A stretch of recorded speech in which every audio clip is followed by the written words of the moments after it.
안녕하세요. 골다공증 두 번째 영상입니다. 제가 오늘 운동과 음식에 대해서 말씀드린다고 했는데요.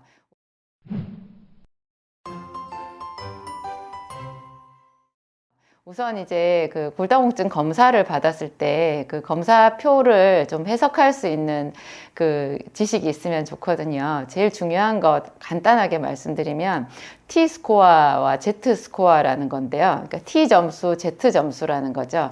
그 중에서도 T 점수만 그냥 보셔도 돼요. T 점수는 뼈대가 가장 튼튼한 뼈 건강이 가장 좋은 세대, 그러니까 10대, 20대에 있는 그 사람들의 뼈를 기준으로 해서 지금 현재 내 뼈의 상태를 점수로 나타낸 건데요. 보통은 다 마이너스거든요. 왜냐하면 10대, 20대 가장 젊은 뼈에 비해서 골다공증을 걱정하는 사람들은 다 훨씬 그보다 더 노화가 진행된 나이 든 사람들이니까 대부분 어느 정도는 마이너스인데요. 이 마이너스 중에서도 2.5 아래면 2.5보다 숫자가 더 아래, 뭐 2.5보다 2.7이나 마이너스 2.5, 마이너스 2.7, 마이너스 3, 뭐 이렇게 가면 이제 그분은 골다공증으로 진단을 받으시는 거예요. 그러니까 마이너스 2.5 이하가 골다공증이고요.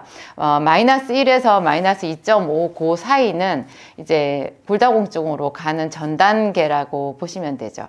마이너스 한 3 정도 되면 상당히 심각한 골다공증이라고 보면 되는데요.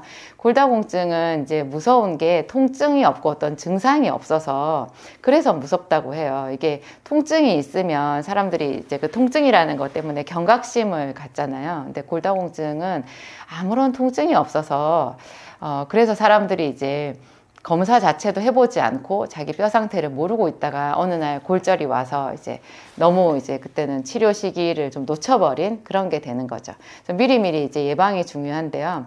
제가 앞 시간에도 말씀드렸지만 이 골다공증이 오는 거는 대부분 체중 미달, 영양실조인 사람들이에요. 그래서 골다공증이나 빈혈이 닮은 점이 많다고 그랬죠. 빈혈도 빈혈약 먹어서 치료를 하기도 하지만 제일 중요한 거는 밥을 잘 먹는 거거든요. 음식을 고루고루 균형 있게 잘 먹어야 그 빈혈을 가장 효과적으로 극복하는데 골다공증도 마찬가지예요. 골다공증은 배가 나오고 체중이 좀 과다되는 사람들은 골다공증이 거의 없고요.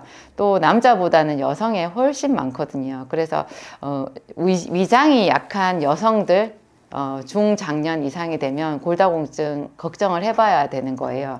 그래서 음식을 잘 먹는 것, 고루 잘 먹는 게 제일 중요하고요. 칼슘만 먹어서 칼슘이나 비타민 D만 먹어서 골다공증이 해결이 된다라고 생각하는 거는 너무 무리수가 많다라는 거.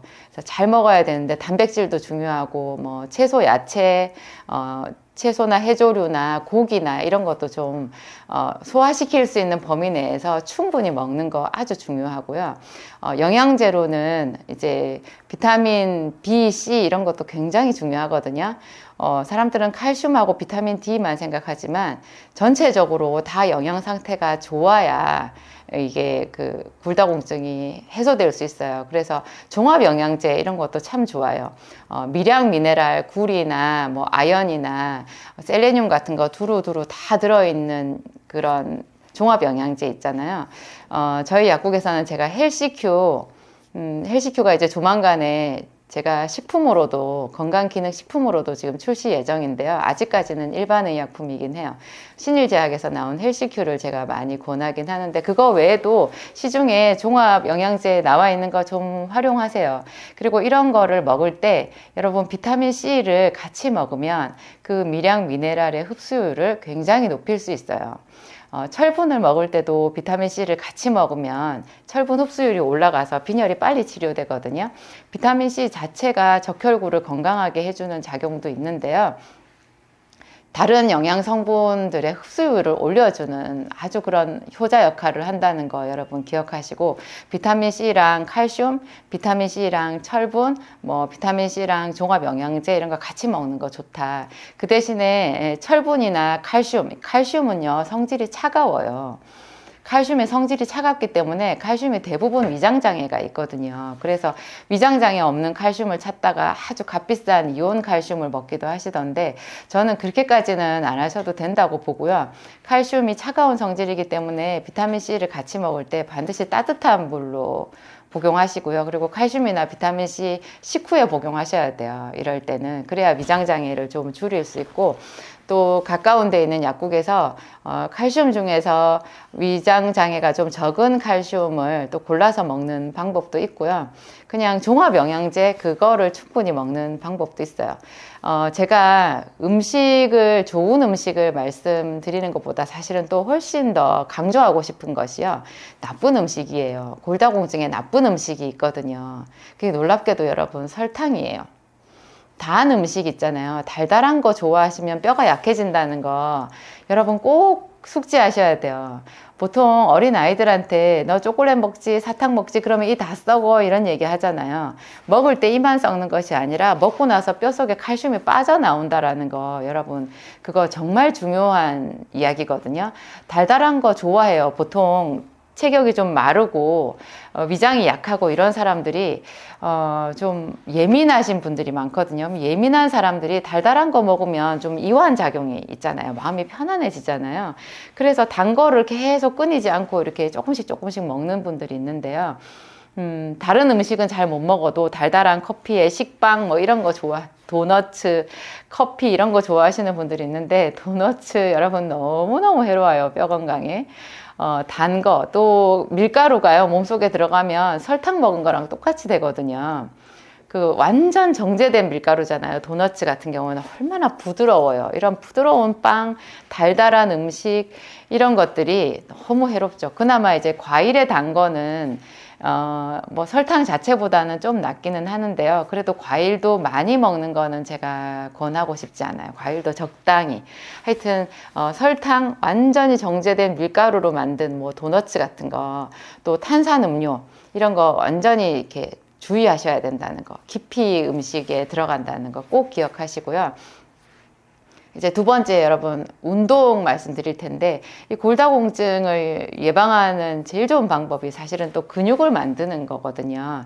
근데 제가 고지혈증 약이 근육을 녹인다는 말씀을 여러 번 드렸어요. 고지혈증 약 여러분 먹고 계시다고 하면 골다공증에 있는 사람들은 고지혈증 약을 웬만하면 안 드셔야 돼요. 콜레스테롤 수치가 나는 너무 높다. 그리고 뭐 이렇게 혈관 질환이 있어서 심장에 스텐트를 했거나 뭐 중풍이 왔거나 뇌졸중 이런 거 있어서 그래서 고지혈증 약을 의사가 꼭 먹으라고 했다. 그런 경우에도 반드시 중간에 휴약기를 두셔야 되고요. 웬만하면 좀 미리수가 적은 거를 드시고 2달을 먹으면 1달이라도 쉬어야 되고 수치가 그렇게 높지 않다면 웬만하면 안 먹는 것을 제가 권해요. 그래야지 이게 골다공증을 예방할 수 있고요. 이게 고지혈증 약을 먹으면 아무리 운동을 해도 근육이 안 생겨요. 그러면 뼈가 약해지는 거는 당연지사거든요. 그리고 먹는 약 중에 예를 들면 부신피질 호르몬제 있어요. 스테로이드라고 하는 거. 그거는 골다공증 유발 약물이거든요. 이거 스테로이드 약 굉장히 주의하셔야 되고 주로 병원에서 면역 억제제, 뭐 알러지 약 이런 걸로 많이 처방을 하는데 피부가 안 좋아서 스테로이드 오래 먹거나 또 다른 뭐 자가 면역 질환이 있어서 스테로이드 먹는 분들은 하여튼 제가 좀 안타까워요. 그 약 먹으면 골다공증 생기거든요. 막 살은 붓고 골다공증 생기고 하니까 이런 거 주의하셔야 되고 위장약을 계속 먹는 분들은 그 위장약이 이런 칼슘, 철분, 미네랄 흡수율을 바닥으로 떨어뜨리거든요.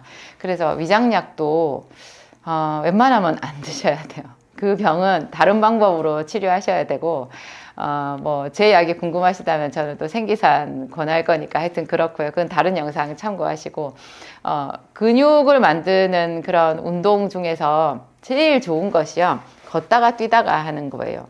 젊은 사람들은 그냥 막 뛰면 되는데 이제 골다공증을 걱정하시는 분들은 대부분 중장년 또 노년층이시잖아요. 뛰기가 나는 어렵다, 엄두가 안 난다, 나는 걷기만 할래. 근데 걷기는요 골다공증 예방에는 좀 역부족이에요. 그래서 딱 걷는 속도로 뛰는 신용만 하는 거 있죠. 평지를. 이거 걷다가 뛰다가 걷다가 뛰다가 이걸 반복해서 하면 골다공증 그냥 예방이 돼요.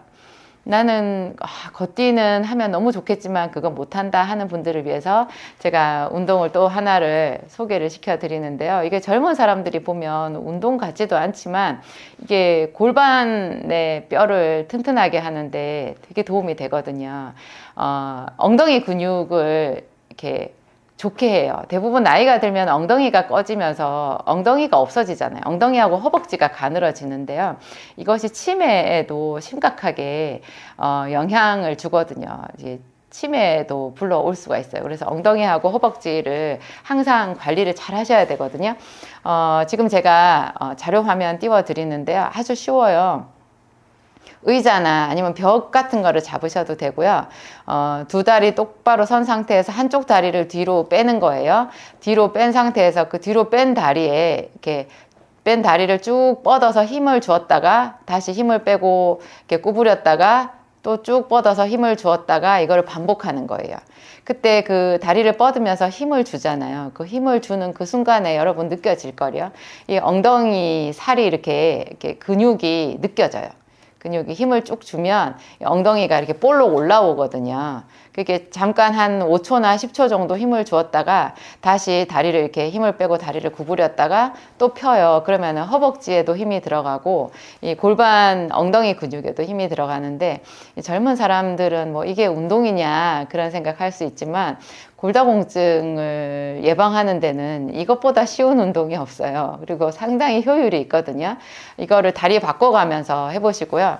골다공증 검사를 할 때 보면 이 골반 대퇴골 검사를 하고요. 그 다음에 또 한 군데가 척추를 하거든요. 허리 척추를 검사를 하기 때문에 허리 근육이 중요한데요. 이 허리 근육에 좋은 것이 플랭크예요. 그것도 제가 지금 자료 화면 올려드리니까 보시고요. 이 플랭크가 아무나 사실 못하는 운동인데요. 플랭크 잘만 하면 너무너무 좋아요. 여러분, 그 80된 할아버지가 플랭크 오래 하셔가지고 너무너무, 건강하다는 그런 유튜브 영상도 제가 본 적이 있거든요. 이거 플랭크 나는 뭐 1초도 못해, 뭐 5초밖에 안 돼, 이런 분들도 매일 반복해서 해보세요. 어느 순간에 1분 가고 2분 가거든요. 저것도 굉장히 좋은 운동. 걷기, 그 다음에 의자 잡고 다리 뒤로 빼서 힘 주었다 뺐다 하는 이 반복 운동. 세 번째가 플랭크 운동. 이 정도로 제가 오늘 말씀을 드릴게요. 골다공증, 뭐, 약을 병원에서 먹는 그런 방법도 쓸 수 있지만, 아무리 해도 약은 부작용이 따라주고요. 또 그 약을 쓰더라도 이런 음식요법, 운동요법을 병행을 하고 또 식이요법으로 단 음식을 좀 탄산음료나 커피나 달달한 커피, 너무 부드러운 도너츠 같은 거 좀 자제하시고 또 몸에 좋은 균형 있는 식단을 잘 활용하는 이런 방법을 병행하시면 최소한 골절이 생기지는 않을 거예요. 여러분 건강한 하루 되시기 바랍니다. 감사합니다.